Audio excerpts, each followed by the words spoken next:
नमस्कार मित्रांनो. सध्या कृती सेनन खूप चर्चेत आहे.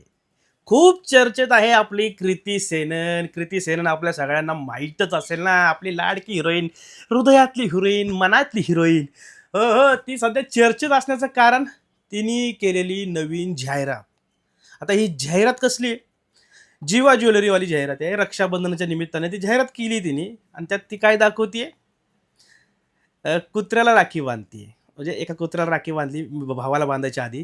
त्याच्या आधी तिने सगळ्यांचं लक्ष तिच्या कपड्यांवर गेले.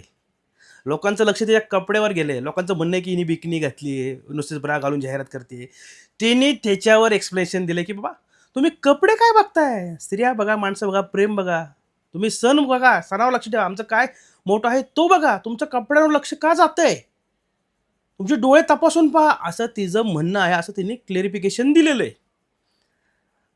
मला कृती सेननला फक्त एवढंच विचारायचं आहे, हिम्मत असेल तर करून दाखवा. इतर धर्मातील लोकांचा सण आला, त्याच्यावर असलेच कपडे घालून जाहिरात करा. आहे तुमच्या डांगेत दम? डांगेत दम आहे का? मुळात मला हिला काय बोलायचंच नाही. ही बोलू शकली असती, पण मला जाहिरात नाही करायची आहे. हे लोकांच्या भावना दुखावल्या जातील आणि दुखावल्या गेलेल्या आहेत.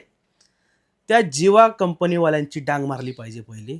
ज्यांची ही ज्वेलरीचं आहे, त्यांची मारली पाहिजेत. कारण त्यांनी हा विषय त्यांना दिला असेल, तो डायरेक्ट करणाऱ्याची मारली पाहिजे. ज्यांनी स्टोरी लिहिली त्याची मारली पाहिजे आणि जो कॉन्सेप्ट, ज्याची संकल्पना आहे, त्याचीसुद्धा ठासली पाहिजे.